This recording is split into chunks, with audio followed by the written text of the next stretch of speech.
All right, well, welcome. I'm glad that you're here today. I was talking with somebody on the way over about, gosh, how ready I am for some cooler fall temperatures and how we're supposed to have another heat wave. So I am trying to gear myself for that experience. But you know, it always seems like we have like at least one more heat wave right around this time of the year, and then finally the fall temperatures will hopefully settle in. So that is true, and I'm actually in the process of. So at night, I like to watch really boring documentaries before I go to bed. And I'm working my way through this documentary about the wildlife of North America right now while Kate goes through her evening routine, and I sit there and gradually get more and more sleepy.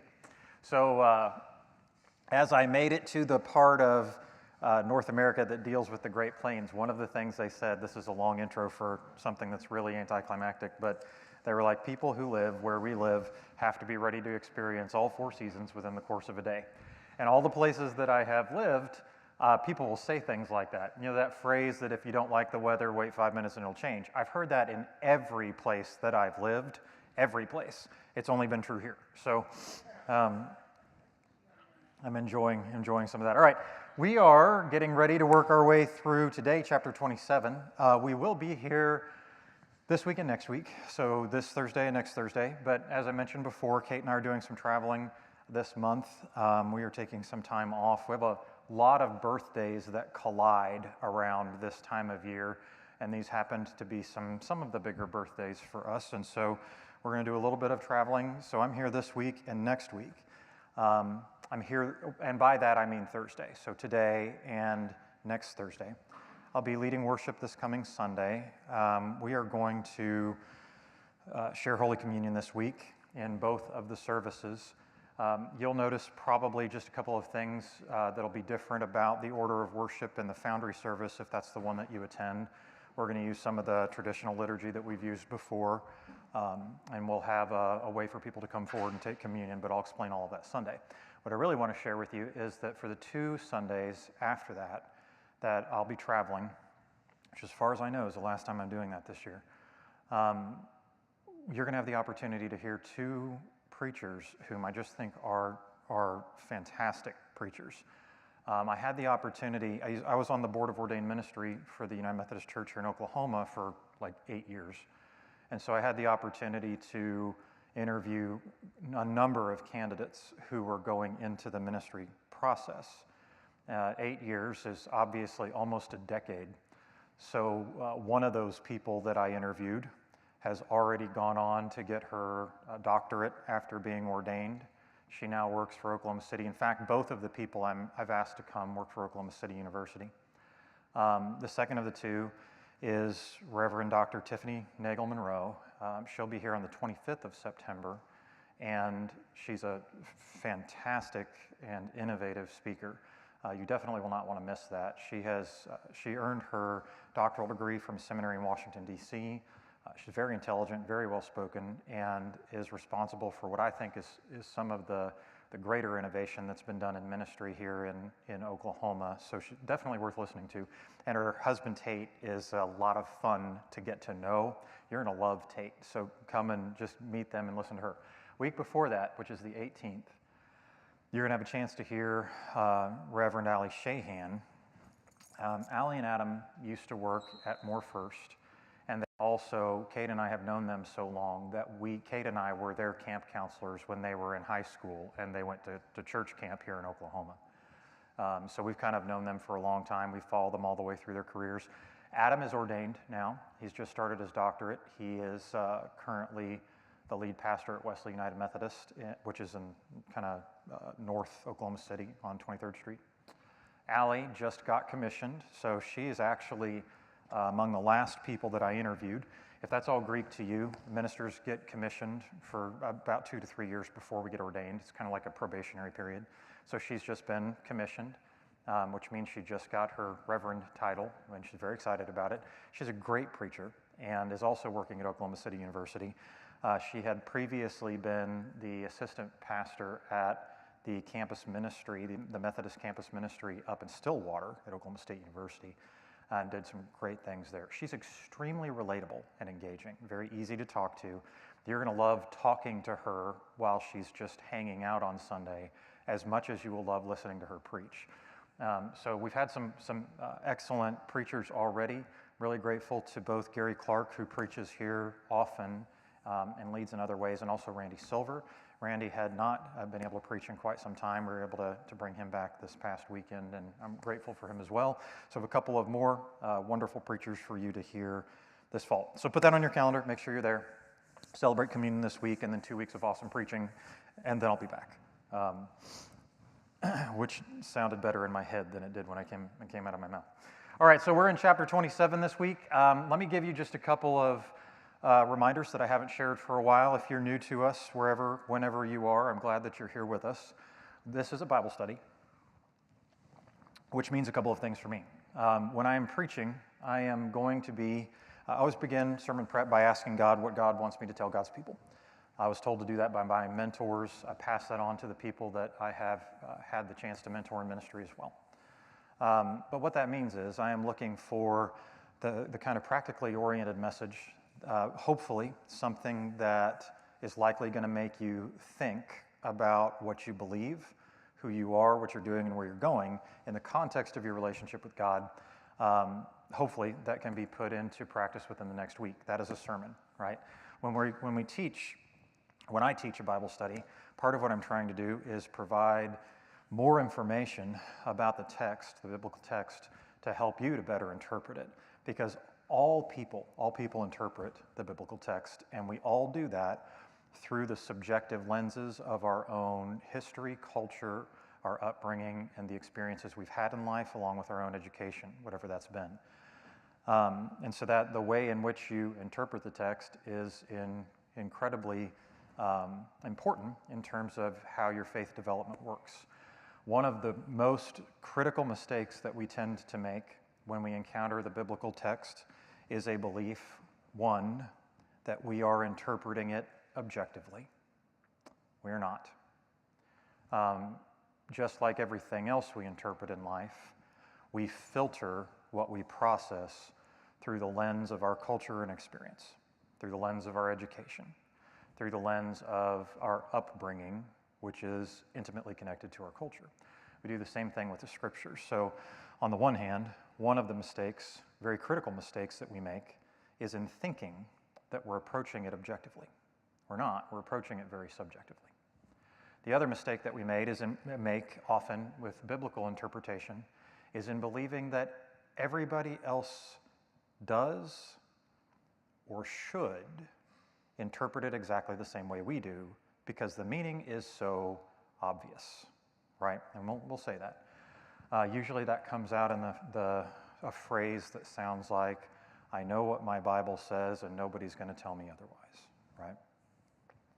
There's an entire phrase left out of most translations in the chapter we're about to read today that appears in the oldest versions of this that have been recovered, but it's not even in your translation most likely. There are a number of issues like that, not the least of which is that there is an awful lot of knowledge and information that is literally lost in translation because those languages are so difficult to understand. I was writing out to the homeless outreach this week. Incidentally, I wanted to tell you this morning. One of the people we serve with out there, she asked me to share this with you. Her name is Jackie. She and her wife both ended up taking positive COVID tests yesterday morning. They got up feeling terrible and messaged us and said, so, oh, really? Okay. Yeah, so they keep them in your prayers. They didn't know anything till yesterday, so this is Thursday. That would have been Wednesday. So keep them in your prayers, and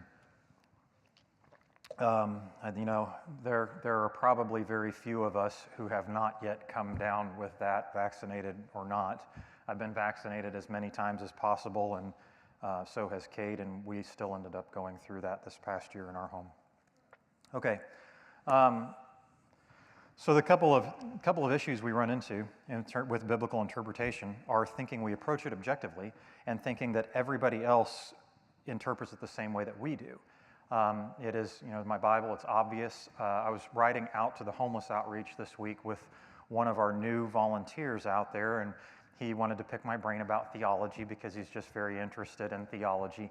He's interested in a version of theology that is usually called philosophical theology, which means it is the kind of theology that involves all of the fun, esoteric questions that really have very little practical anything to do with your regular life, right? But so we're pontificating, and he was enjoying talking about that. And we got to talking about how much is lost in translation. He asked what that meant, and I said, well, the Old Testament is originally written in Hebrew. There are, if you've never heard this before, there are two very similar languages in the Arabic family tree of languages, one branch that constitutes what is today the Semitic languages of Hebrew and Aramaic. They're real similar to one another.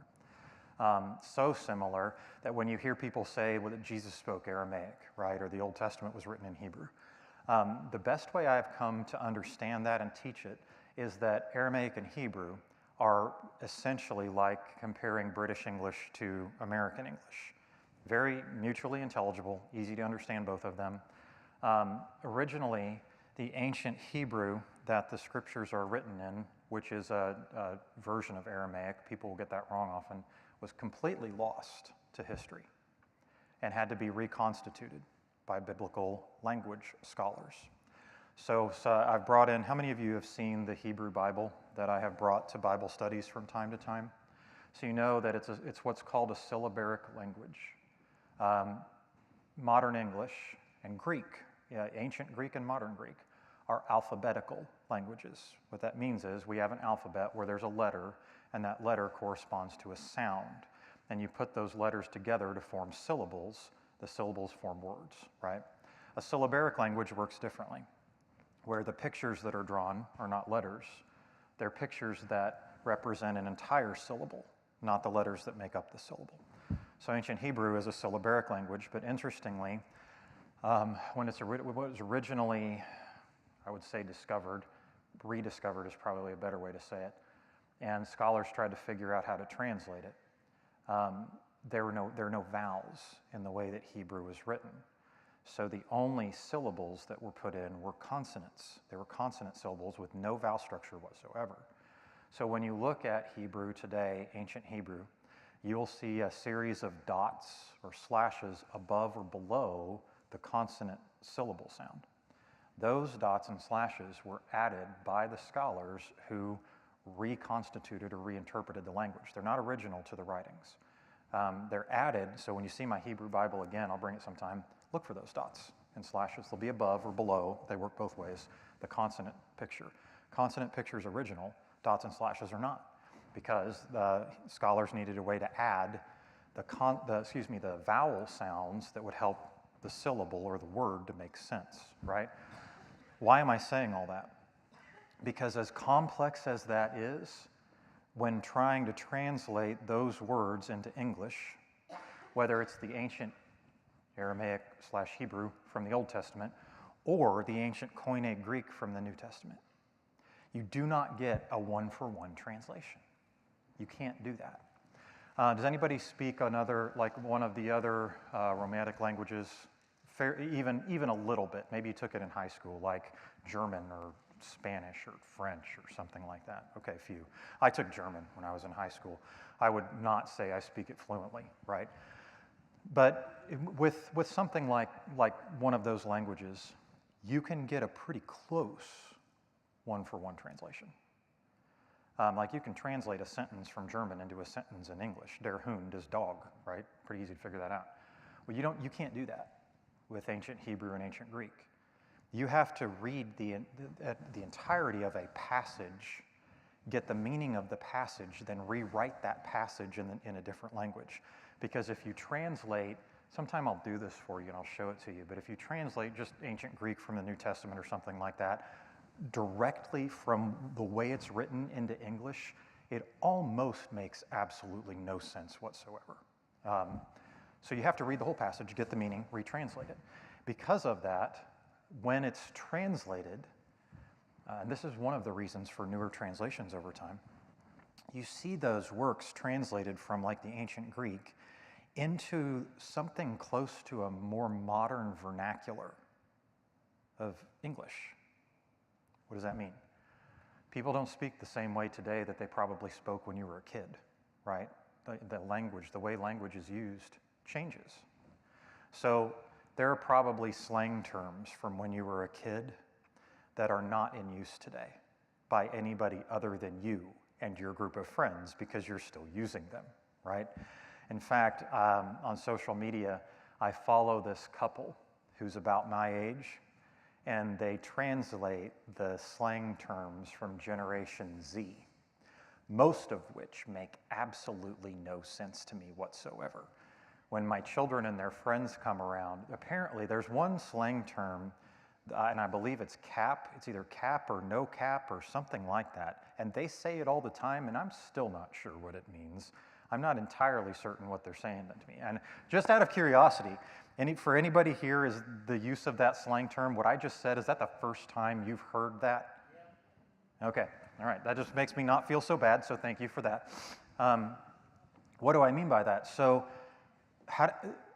when the Bible is being retranslated over time, it's being retranslated into a fairly modern vernacular.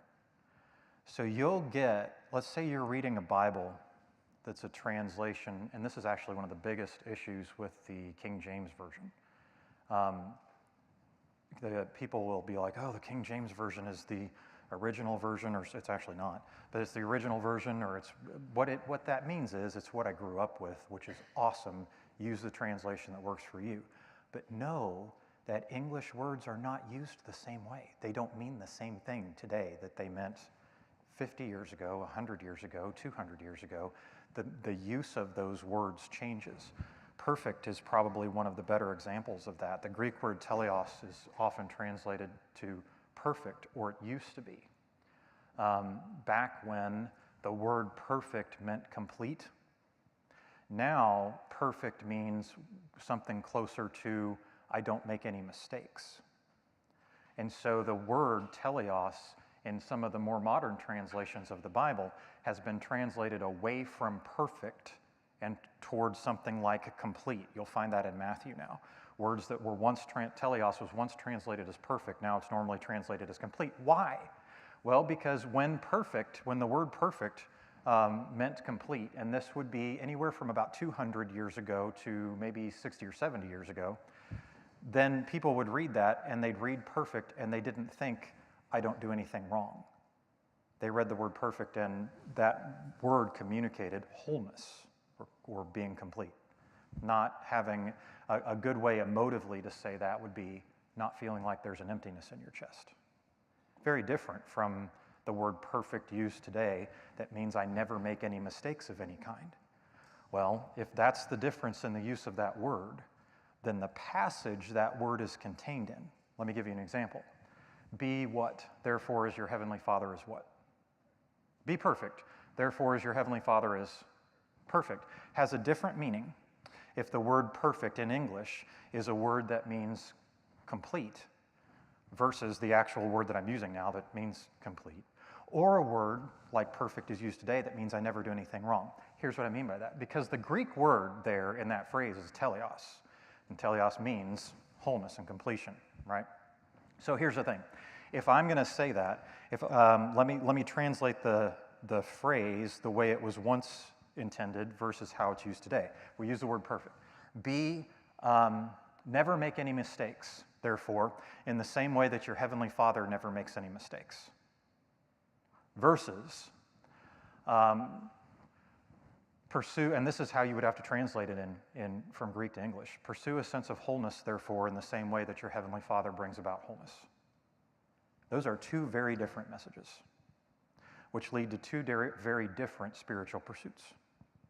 Either I'm pursuing wholeness from the one who provides a sense of wholeness and well-being, or I'm striving to never make any mistakes. And those are vastly different pursuits. Why does all that matter? Because everything I just said affected one passage in the Bible, which is why interpretation matters. We are interpreting it.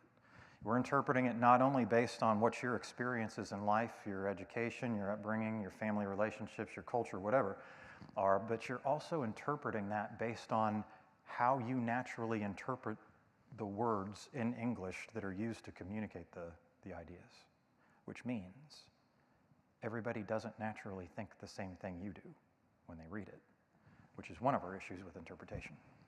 So when we're studying, that's part of what we're trying to provide. You're going to hear things, and I hope you have, that you don't know.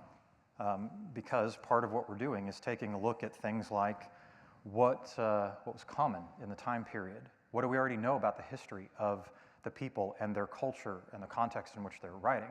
What do we know about the use of language from the earliest manuscripts of this that we found that are translated?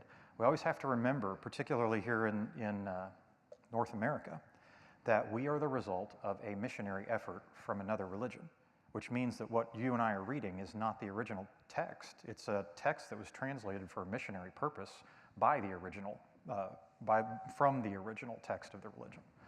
So when we do that, we're looking for information that help us to better understand things, that information that might have already been a part of our repertoire or a part of our understanding had we been a part of the culture and the time period in which it was written. So with regard to Genesis, and we'll see this again today, actually, the blessing, today is where Jacob steals Esau's blessing. And we're going to see that in that blessing, there are references to the Canaanite pantheon and the use of alcohol and meal in the use of that blessing, which comes directly out of the Ugaritic text. I've mentioned that a couple of times. Today I'm going to give you a little bit of history about what the Ugaritic text is and why it matters. It comes out of Syria. Ugaritic is an older Semitic language. The Ugaritic texts reference the same set of religious beliefs and gods from the region, written in probably the 13th, somewhere between the 13th and 12th centuries BCE, so a very, very long time ago. Some of the older examples of that we have in a Semitic language. Now, Semitic language should have connected with something, right? When I say Semitic language, I'm talking about Hebrew and Aramaic. That's directly from this culture. So we're going to see some of the references here that are also paralleled in the Ugaritic text. Why do we do that? So that we can better understand what we're reading and why what we're reading takes the path that it takes, because that helps us to understand what is being communicated. For instance, today, we're going to again see more duplicity. Is Jacob at fault? Is Rebekah at fault? Or are Rebekah and Jacob to be praised because had they not done what they did, then Isaac would have imparted a blessing in opposition to God's stated command from a chapter or two earlier when God told Isaac how to proceed forward, which leads to a whole other set of questions that we won't even have time to get into today, so I hope you'll wrestle with them yourself. And that is, once a prophecy is uttered or an oracle is given, prophecy and oracle have essentially the same meaning. Is it possible for humanity to contradict that? Or is what is said going to work out anyway? And how does that affect your free will? Scriptures are holy, and before we consider them, we should pray. Let's do that together. God, we're grateful today for the opportunity to learn more about who you are and who you're calling us to be by learning more about who you have been and what you have done with and among your people. We pray that you would help us to be aware, that you'd help us to be conscious of the fact that there may be more that you would seek to communicate than what our first impression of the text or our first impression of the story would at first seem to help us to understand. So help us to be willing to dig a little bit deeper, to learn more, to know more, and in so doing, to know you more deeply and more intimately. This we ask in your name. Amen. Chapter 27. Jacob. Jacob takes a bum rap here because, while it is, Jacob is the one who steals the blessing from his brother Esau, it's actually Rebekah's idea to do this. One of the questions we would have is why? Is Jacob just Rebekah's favorite, right? Well, we kind of know that. At this point, Esau is Isaac's favorite, and Jacob is Rebekah's favorite. But they're both of their kids, right? So one of the clues to why this happens and why this kind of moves this direction happens at the end of chapter 26. So I'm just going to take us back there real quickly. Chapter 26, previous chapter, verse 34. When Esau was 40 years old, he married Judith, the daughter of Beeri the Hittite, and Basemath, the daughter of Elon the Hittite. These are Hittites, so they're not Semites, they're Hittites, right? Remember where it was very important to Abraham that Isaac do what when he was getting married? Go back to the land of his birth to marry someone who comes from his family line. He ends up marrying his cousin, right? So Isaac marries Rebekah. Well, here, Rebekah and Isaac end up getting very upset because it is such a profound ethic that the ethnicity of the family remain kind of tied to the historic ethnicity of the family, that in verse 35 we see that they, the Hittites that have been brought into the family, and also Esau, made life very difficult for Isaac and Rebekah. Esau in this capacity now has done a couple of things. One is that he already sold his birthright to Jacob. We saw that in the previous chapter, right? Chapter 25. Verse 33, he sold his birthright to Jacob, so Jacob gave Esau bread and lentil stew. He ate, drank, got up, and left, showing just how little he thought of his birthright. This is preceded by, let's see here. This is going to be verse, let me get us there. I want to say it was 25, 23. Probably wrong about that.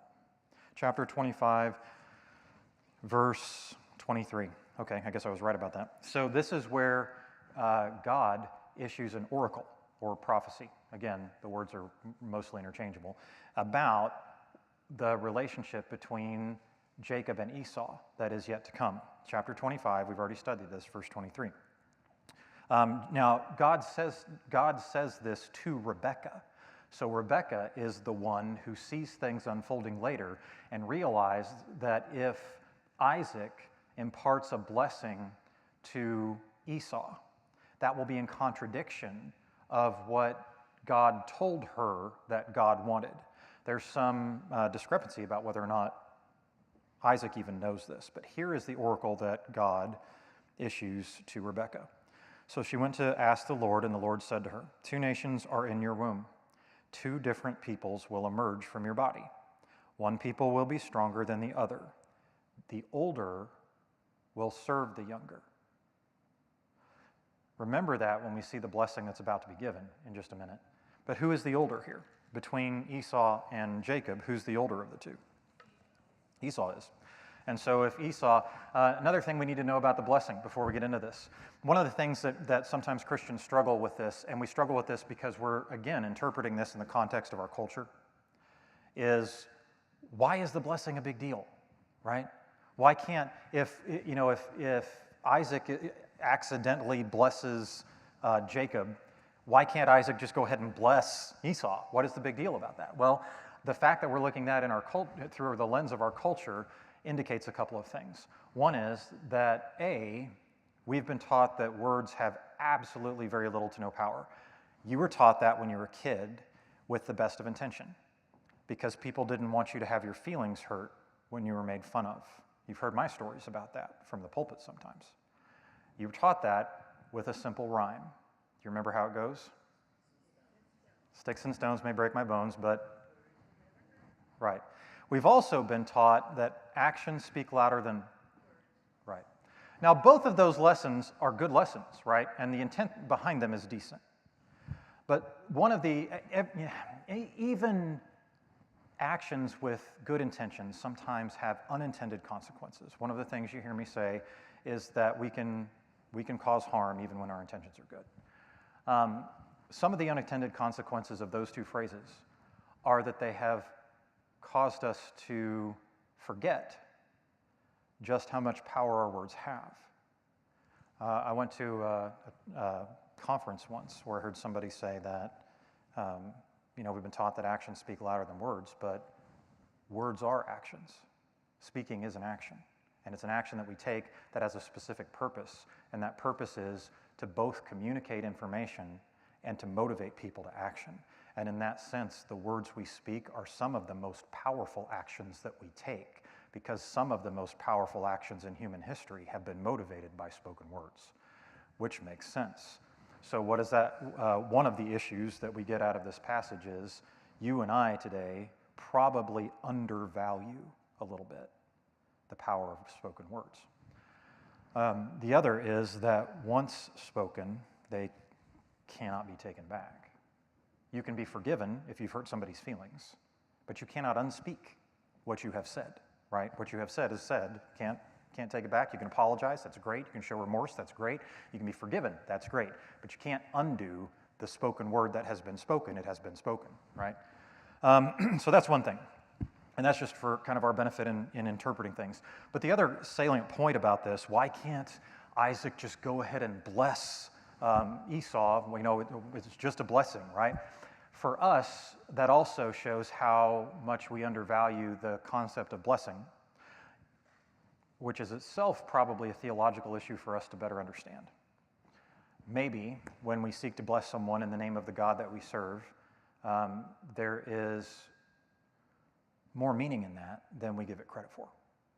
But there's a whole nother issue here, and that is that essentially in the culture we're talking about in the time period, this is a will. This blessing is a will. And when spoken, the Ugaritic texts support this. When spoken, now, okay, so the Ugaritic texts also have this whole subset. There's like 15,000 documents there, but there's this whole subset of texts in the Akkadian language that deal with legal issues in the time period and place. So most of the legalese of that era was written in Akkadian. Well, one of the things you see repeatedly in Akkadian at that time is that a blessing spoken when someone also affirms that their death is near is essentially an irrevocable will and testament, last will and testament. So when and part of the reason it's irrevocable is that at the moment that it is spoken, the authority passes. So let's say Isaac, who's giving this, Isaac is going to say in a minute, and we'll read it here just a second, but Isaac is going to say, I don't know when I'm going to die, my death is coming soon, I need to bless you, right? That is the start of a proper legal pronouncement that in the presence of witnesses cannot be overturned. In large part because once the blessing is made, the authority is actually transferred from Isaac to whomever Isaac chooses to bless, which means that Isaac, you would have to think of Isaac now as something like a patriarch emeritus, who is well respected, excuse me, but for a variety of reasons has no authority anymore. The authority has been transferred. Now, why would Isaac want to transfer his authority? Well, we get indications from the text that Isaac can't see very well, right? Just like his father before him, couldn't see very well. But also, he may very well not be processing or remembering things, which means that either of his own accord or with the help of advisors, and this is a common thing in the period, he doesn't want to make decisions that are going to hurt the Beidab, hurt the family. So he relinquishes his authority for whatever time he has left to the son who will become the patriarch. Now, he has the authority to do that with any son. It doesn't just have to be the firstborn. It's normally the firstborn, but he can do it with any son. So, once the blessing has been spoken, it is irrevocable. And it is irrevocable because the authority has passed. Isaac doesn't have authority to revoke the blessing once it's been given. That authority now rests with the one who received it. So, when we see that, and we'll think to ourselves, why didn't he just bless Esau? We're not just talking about good thoughts and intentions. We're talking about the transfer of patriarchal authority in a legal context that cannot be revoked, which is why that happens. Then, God forbid, literally, Esau gets upset and wants to be blessed. There's got to be something you left for me, is what he's saying there. Not just, do you not have good thoughts for me or something. What he's saying is, there's got to be something you left for me. Well, in that context, he's going to be blessed in a way that actually somewhat reverses in order the way the blessing to Jacob is given and ends up being a little bit more of a curse. With the exception that at the end of that pronouncement showing, honestly, God's prophetic gift within this family line, which comes up over and over again, Isaac is going to issue a pronouncement that there will come a time when Esau gets tired and throws off the yoke of Jacob's authority. That actually will happen. Esau does become another nation, just as God said would happen, We called that nation Edom, and his descendants, or the members of that nation, are the Edomites. They end up trying to rebel as early as the reign of King Solomon, unsuccessfully, and several times after that. They end up gaining their independence from Judah after Israel is separated into the northern and southern kingdom under the rule of, I believe it's Jeroboam. And so it's a very long period of time, but eventually they do gain freedom from the rule of the descendants of Jacob, who will become Israel. All right, let's read all this together. Chapter 27. When Isaac had grown old and his eyesight was failing, he summoned his older son Esau and said to him, "My son." And Esau said, "I'm here." He said, "I'm old and don't know when I will die." This is the beginning of that pronouncement. This is a legal pronouncement, so Esau knows what he's hearing. You know who else knows? Rebekah, who's listening to this. "So now take your hunting gear, your bow and quiver of arrows, go out to the field and hunt game for me. Make me the delicious food that I love and bring it to me so that I can eat. Then I can bless you before I die." I'm going to talk about the necessity of the food here, because part of, in reading that, there's, and I mentioned this a minute ago, but I'll read through it in a minute.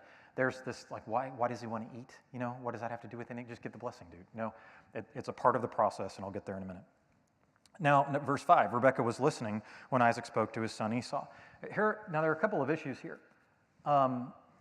Throughout the Old Testament story in particular, there are a number of issues where duplicity is used and it's not overtly condemned. Right, kind of almost repeatedly.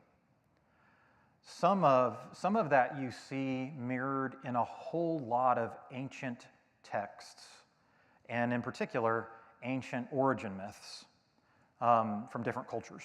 There's a duplicitous act that results in what was supposed to happen actually happening. In a lot of those, there are ancient stories, ancient trickster tales, right? The quintessential American trickster tale is what? Who is the quintessential American trickster story? Right out of the American frontier. You would know this as the story of Brer Rabbit and who else? Brer Fox. And the rabbit is always outsmarting the fox. Trickster tales are a genre of literature, right? Every culture has them. And incidentally, we talked about this at the beginning of Genesis, and you may not remember it, but who was the trickster in all of the trickster tales of the ancient Near East? The serpent was. The serpent was. It was actually somewhere along, I'd have to look this up, but it was almost 1,000 years, I believe, into the advent of Christianity, where Christian preachers started identifying the serpent with Satan, which, as we talked about, is never a part of the biblical story. It doesn't say that at all, right? All right, so part of what we're seeing here is this ancient common theme that it is acceptable to be duplicitous in order to make what is supposed to happen happen. And we see that kind of over and over again.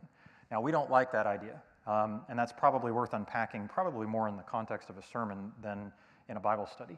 But part of the reason we don't tend to like that idea, at least in this culture of North America, is because we believe that duplicity equals lying, or what would be probably better understood as giving false testimony. And therefore, we think it should be punishable. But in the scriptural narrative, there's a little bit of a difference between the kind of duplicitous action that leads to what was supposed to happen happening and bearing false witness. Bearing false witness is a specific thing, much more so than lying. Do you know what is the difference? When we're called to not bear false witness, now don't misunderstand me, because I'm not telling you to go out and lie about everything, but when we're told not to bear false witness, that is literally within the context of being a witness in an accusation. I am called to not bear false witness, meaning I do not falsely accuse. And when someone has been accused, I do not bear a false witness about what I have witnessed, because there are legal ramifications for that the person does not deserve if I have incidentally bared that false witness. We're also, that whole concept also includes not taking the Lord's name in vain. So it would be Leviticus, might look this up and you might want to write it down for later. I'll make sure this is the right reference pretty soon, but it's Leviticus 6:3, I think, where there is an admonition against using the Lord's name in vain to falsely bear witness about something that didn't happen, which means you're guilty of two things. You're going to see that here. Jacob is going to do that. I think it was Leviticus 6:3, but I may have the reference wrong. When Jacob goes in to get the blessing from Isaac, Isaac is not going to be convinced that it's not Esau. He's going to be like, I know you're a great hunter, but how did you get the food so quickly? Because he doesn't believe this is right. And Jacob is going to use the Lord's name in vain to bear false witness by saying, God provided the meal for me that I hunted and found so quickly, which did not happen, right? So according to the covenant that is yet being developed, did anybody look it up? Was that the right reference or am I way off base? Okay, I'll find that reference. Actually, I may be able to find it before we leave here today, but I'll get the reference.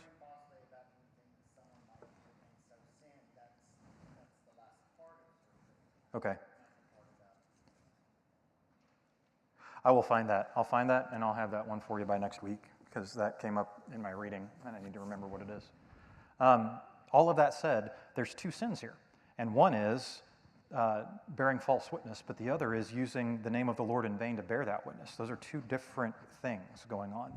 Now, interestingly here, though, even though Jacob does this, Jacob is not held accountable for this. In fact, at the end of this whole story, much like some other stories in the scriptures, we find that the outcome would not have been what was intended had duplicitous means not been used to evoke it. And by intended, I mean what God pronounced.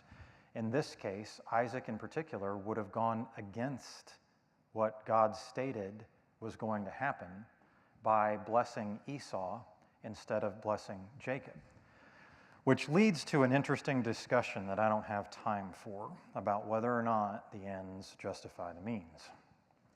Scripturally, that actually ends up being a pretty good study. Let's continue. Verse 5, Rebekah was listening when Isaac spoke to his son Esau. When Esau went out to the field to hunt game to bring back, Rebekah said to her son Jacob, I just heard your father saying to your brother Esau, bring me some game and make me some delicious food so that I can eat. And I will bless you in the Lord's presence before I die. Legal jargon. Now, my son, listen to me, to what I'm telling you to do. Go to the flock, get me 2 healthy young goats so I can prepare them as delicious food your father loves. You can bring it to your father, he will eat, and then he'll bless you before he dies. Jacob said to his mother Rebekah, my brother Esau is a hairy man, but I have smooth skin. They're twins, right? What if my father touches me and thinks I'm making fun of him? I'll be cursed instead of blessed. His mother said to him, your curse will be on me, son. Incidentally, this is the first biblical example of someone being willing to take somebody else's punishment upon themselves, and it's Rebekah. Your curse will be on me, my son. Just listen to me. Go and get them for me. So he went and got them and brought them to his mother, and his mother made the delicious food that his father loved. Rebekah took her older son Esau's favorite clothes that were in the house with her and put them on her younger son Jacob. On his arms and smooth neck she put the hide of young goats, and the delicious food and the bread she had made she put into her son's hand. This begs a conversation, and a lot of scholars have had it, about Isaac's mental state. Is this just supposed to be a fanciful story like some other old, tales of old? Oh, we covered him up with goat's fur and Isaac couldn't tell the difference. You can tell the difference between goat's fur and the hair on my arm, right? You're not that stupid.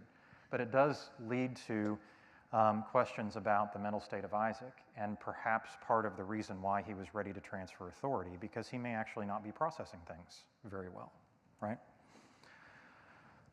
Okay, we did that. 18. Jacob went to his father and said, my father. And he said, I'm here. Who are you, my son? And Jacob said to his father, I'm Esau, your oldest son. I've made what you asked me to. Sit up and eat some of the game. You can bless me. Now, Jacob's in a hurry because he's got to get this done before Esau comes back. Isaac said to his son, how could you find this so quickly, my son? And he said, here it is, the Lord your God led me right to it. Now, you can do backflips and be like, well, he didn't actually say he hunted it. He said he found it. Maybe God led Rebekah to do this. Still a little bit backflip. Verse 21, Isaac said to Jacob, come here and let me touch you, my son. Are you my son Esau or not? So he's not convinced.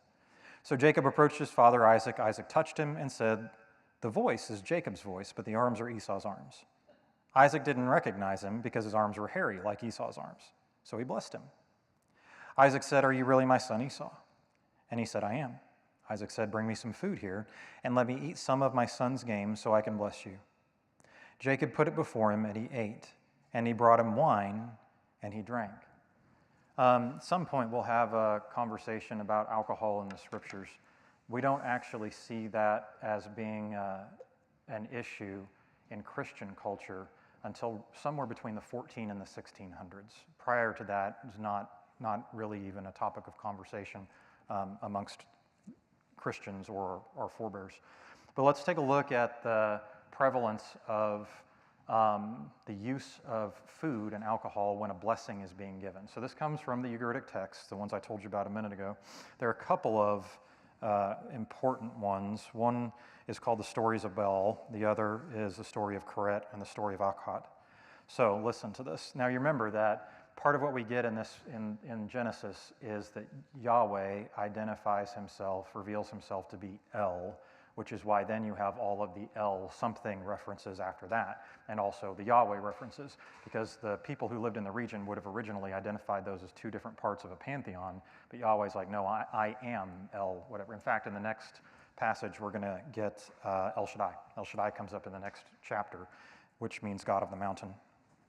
All right, so here's out of the Ugaritic text, and you're going to hear God referred to as El in these texts. Therefore, the assembly of the gods arrives. Baal speaks up. Do not depart, O Latpen, merciful El. You must bless noble Kirta.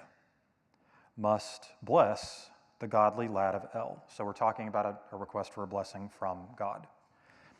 El takes a cup in one hand, a flagon in the other. He does indeed bless his servant, does bless noble Kirta, does bless the godly lad of El. From the Akkad. This is another story. El takes a cup in one hand, a flagon in the other. He does indeed bless his servant, does bless Danil, man of Rip, does bless the hero, man of Herm. Why does that matter? To some degree, it informs from a historic perspective the prevalence of the command or the need to feast together when covenant is made and blessing is given. That is an ancient part of the tradition that eventually becomes the Hebraic religion, or the whole religion of Yahwism, which would include what the Hebrew people believe and also what the Samaritans believe. Okay, here we go. Verse 26, his father Isaac said to him, come here and kiss me, my son. So he came close and kissed him. When Isaac smelled the scent of his clothes, he blessed him. This is the blessing. See, the scent of my son is like the scent of the field that the Lord has blessed. May God give you showers from the sky, olive oil from the earth, and plenty of grain and new wine. When you read that in Hebrew, this is an ancient blessing and an ancient transfer of authority. And it harkens back to the same Canaanite beliefs that we talked about earlier. Grain and new wine. The original words are Dagon and Trios, which are two of the gods in the ancient Canaanite pantheon. So part of what you're getting here is the initial movement away from polytheism to really mono. There's a version of that, what is it called? Heathen something. I'll have to get the word for you. But it essentially means that originally, as we've talked about, it's right on the tip of my tongue, hedotheism. That's close to it. But the word means that Israel is evolving. Ancient Israel is moving away from the ancient religion of their Canaanite community into first a belief that there are multiple spiritual beings and one or two of them are prevalent, hence some of the statues that we find in the early temple. And then away to there's only one God and the other spiritual beings exist but are not gods. That kind of happens in this blessing because instead of Dagon and Trios who are providing these things, The words end up evolving into the words for grain and wine. So the words for these gods evolve into the words for grain and wine, but we see that it is El, or God, or Yahweh, who is providing these blessings. May the nations serve you. May peoples bow down to you. Be the most powerful man among your brothers, and may your mother's sons bow down to you. Those who curse you will be cursed. Those who bless you will be blessed. Now, we didn't see the transfer from Abraham to Isaac, but we're definitely getting the transfer of the blessing from Isaac now to Jacob, whom he thinks is Esau. After Isaac had finished blessing Jacob, and just as Jacob left his father Isaac, his brother Esau came back from his hunt. He too made some delicious food, brought it to his father, and said, "Let my father sit up and eat from his son's game so that you may bless me." His father Isaac said to him, "Who are you?" And he said, "I am your son, your oldest son, Esau." Isaac was so shocked that he trembled violently. He said, "Who was the hunter just here with game? He brought me food, and I ate all of it before you came. I blessed him, and he will stay blessed." The ancient equivalent of, "I said what I said." And that is one of the things that we've struggled to understand, which is why we had the conversation we had earlier. He cannot pull the blessing back. Doesn't have the authority to. When Esau heard what his father said, he let out an agonizing cry and wept bitterly, and he said to his father, "Bless me, me too, my father." Isaac said, "Your brother has already come deceitfully and has taken your blessing." Esau said, "Isn't this why he's called Jacob? He's taken me twice now." That's a play on Jacob's name. "He took my birthright," which is not really true. Esau sold his birthright for some stew, and now he's taken my blessing. He continued, "Haven't you saved a blessing for me?" And Isaac replied to Esau, "I've already made him more powerful than you, and I made all of his brothers his servants. I've made him strong with grain and wine. What can I do for you, my son?" And Esau said to his father, "Do you really have only one blessing, father?" Essentially, did you not hold anything back out of the inheritance that could be given to me? "Father, bless me too, my father." And Esau wept loudly. His father Isaac responded and said to him, listen to this, "Now you will make a home far away from the olive groves of the earth." So, first blessing, may God give you the olive oil from the earth and new grain and wine. This one, you're going to make a home far away from the olive groves in the earth, far away from the showers of the sky above. You will live by your sword, essentially as a predator, hunting, etc., and you will serve your brother. But when you grow restless, you will tear away his harness from your neck. That is a prophetic statement, and as we talked about a minute ago, eventually the Edomites will do that. Esau was furious at Jacob because his father had blessed him, and Esau said to himself, which is interesting, because he's making these plans to himself, right? That when the period of mourning for the death of my father is over, I will kill my brother. In spite of the fact that he said this to himself, somebody tells Rebekah, and it's not recorded who did. Rebekah was told what her oldest son Esau was planning. Who told her? Scholars, theologians have thought about that forever, because our first inclination is to think somebody found out about it and told her, but the scriptures tell us that Esau said this to himself. So was it God that told her? Nobody knows. Scriptures don't say that. So she summoned her younger son, Jacob, and said to him, "Esau, your brother, is planning revenge. He plans to kill you. So now, my son, listen to me. Get up and escape to my brother Laban," remember him, in Haran. "Live with him for a short while until your brother's rage subsides." The word that's used there is the word that translates to days. And there's one consonant sound of difference between day and year. And he'll actually end up living there for like 20 years or something like that. And he'll end up marrying Leah and Rachel and then coming back. Part of what Rebekah is asserting here is that time will heal these wounds and eventually Esau will forgive him, which in fact he does 20 years or so years down the road when Jacob returns. "Live with him," verse 44, "for a short while until your brother's rage subsides, until your brother's anger at you goes away and he forgets what you did to him. Then I will send for you and bring you back from there. Why should I suffer the loss of both of you on one day?" What does that mean? Esau will most likely kill Jacob and then will be executed for having murdered his brother. Rebekah then said to Isaac, "I really loathe these Hittite women." Do you see that connection to what we saw at the end of the last chapter? This is who she is blaming for this. But she's also using this as a ruse to have a reason for Isaac to send Jacob away.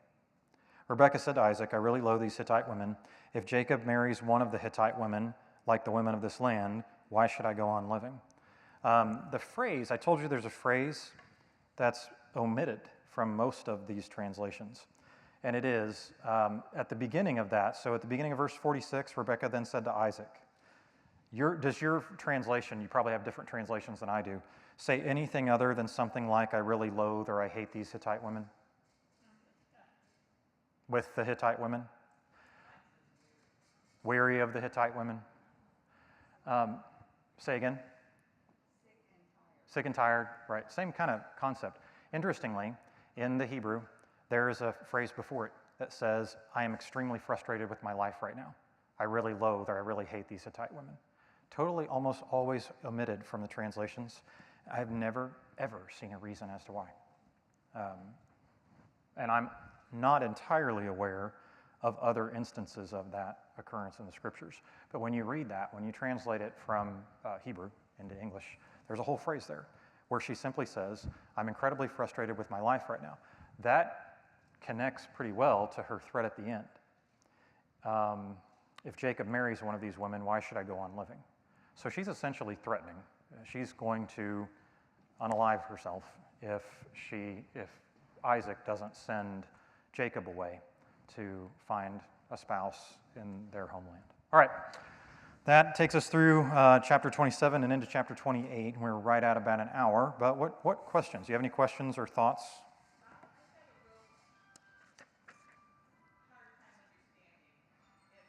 Well, you're probably in good company.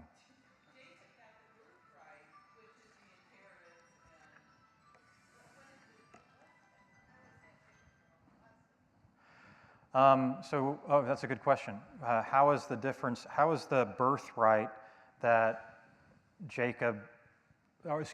that Esau sells to Jacob, how is that different from the blessing? Okay, so the birthright initially is the best way I can probably explain this is that by rights, they're all going to get something. So by rights, while the patriarch has the authority in his last will and testament to distribute things as he sees fit, there's a birth order and an amount of inheritance that normally goes from first to second and then to whoever's left, third and fourth and five. And normally, the birthright of the first son is a double portion of what the second son would get. And then it's whatever's left is parsed out. So you get, that's said poorly. The birthright of the first son would be a double portion. So like half of the inheritance is the birthright for the oldest son. The other half is distributed amongst the other sons. So if you're the last of 7 or 8 sons, you're not getting very much because it's not distributed evenly. The second son's going to get more than the third, is more than the fourth, and more than the fifth. But at the same time, there's also a desire to have a lot of sons in particular so that you can ensure that if anybody dies, there is somebody to pass things on to. So what happens initially is that Esau sells his birthright, which means that the double portion should go to Jacob instead of going to Esau. This is why this is a good question. There's one way for that to be rectified. And the one way for that to be rectified would be for Isaac to change that at the equivalent of his last will and testament, which is presumably, from the way the story unfolds, what he's intending to do here. He's going to give that blessing to Esau, essentially giving him back what he sold in his birthright.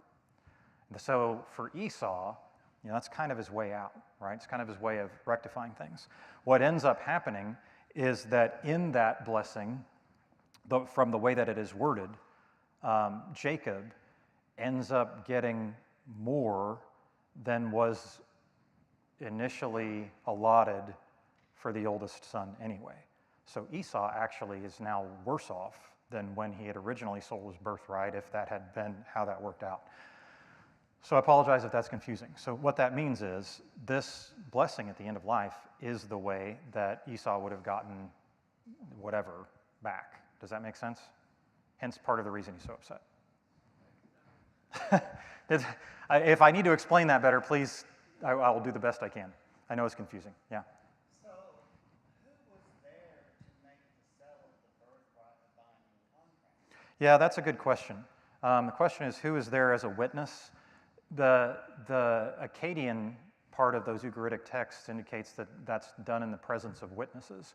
However, that can be done in the presence of the witness of the deity. And if it's done in the presence of the witness of the deity, that's considered binding. So when the blessing here is given, let's say in the sight of or in the eyes of God, then God stands as the witness to that. And we see the same thing happen when a covenant is made, that the covenant made between two peoples has to be witnessed by the deity. In this case, and I say the deity because this was common not just for the Semitic peoples, but for other people who believed their deity was also watching. So when they give this blessing, they don't speak the person's name at all through that blessing when they're giving it? I mean, Ooh, that's a good question. Esau, my son, I bless you. That's a good question. I don't think that's across the board. Let me read a little bit about that, but let me also give you my first response, because in the Ugaritic text you do get names, right? Given that, I'll research this and try to get you a better answer, but my first pass at that is Isaac is taking great pains to establish the name of the person he's talking to, which is why we have, what, three separate instances, I think, of, are you actually Esau? So he's already established this. See, that looks to me like that would make a blessing null and void. Go to the person with the name. So that's why I haven't come across off the top of my head anything that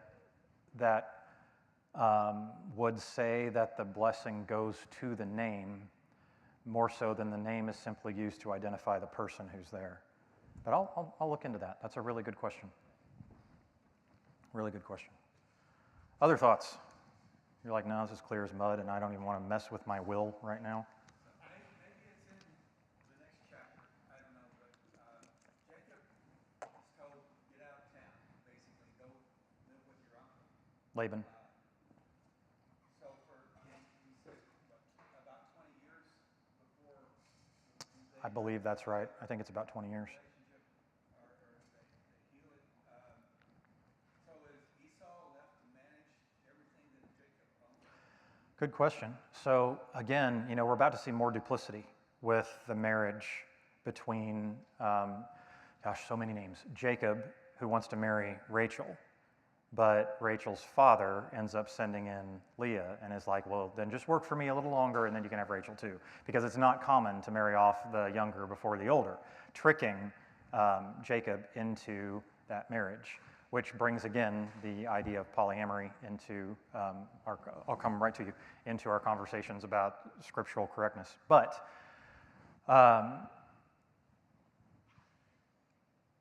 Esau, we find out I don't think it's the next chapter, actually, Orville, I think it's the following chapter. Don't quote me on that, but I think it's the following chapter. We find out that Esau has relocated to another area, and he ends up, when Jacob comes back, he sends word to Esau. And Esau arrives with like 400 or 450 troops or something, and Jacob's all concerned that he's going to hate him, but they end up reconciling fine. And Esau goes back, and Jacob ends up going to establish his home at a place I believe that comes to be named as Succoth, I think is what it is. So in the interim, Esau has built his own livelihood, and we get no indication, at least as I recall, we get no indication that what he built, that any of it came from what his father passed on to him. We also get an indication that Jacob comes back with wealth of his own. So whether Jacob took anything, I don't know. There's not a good indication there of what actually comes of that. Somebody else had a hand up, I know.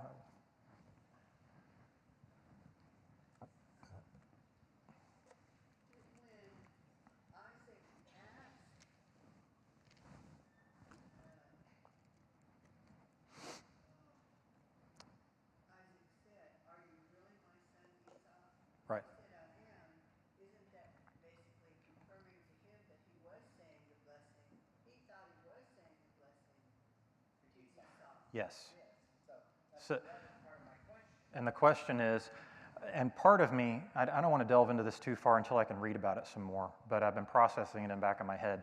And part of where I am with it right now is that's probably an example of how we see things like that based on our culture, that the blessing should go with the name, not the person. For instance, if I write something down on a piece of paper, I'm going to write down the name of the person that I want it to go to in my will and testament, right? Here, we see kind of the opposite. Isaac wants to make sure he knows who he's talking to, because whomever the actual person there is the one who's going to get it. That's my gut reaction to that, but I want to read a little more about it, make sure I'm right. Which is why he would want to confirm that ahead of time, make sure that is the right person. Which leads to a whole conversation about why that culture would have worked that way. And I'd like to read a little more about that too, but my initial reaction is that's probably just how that culture developed. Do you know what, so you know I'm registered with the Cherokee Nation. Do you know what the Cherokees called Europeans first, when they first encountered them?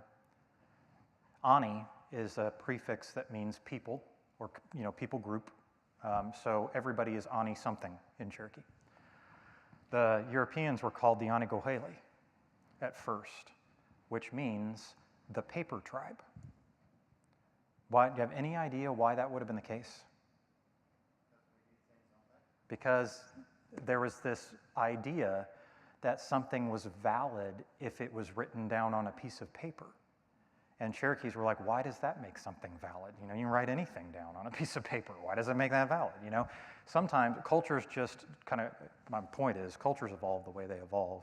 And sometimes, while there's a series of great reasons, you end up looking at that and being like, this doesn't make any sense. My gut feeling is that's part of what we're seeing there, but I want to find out more about it.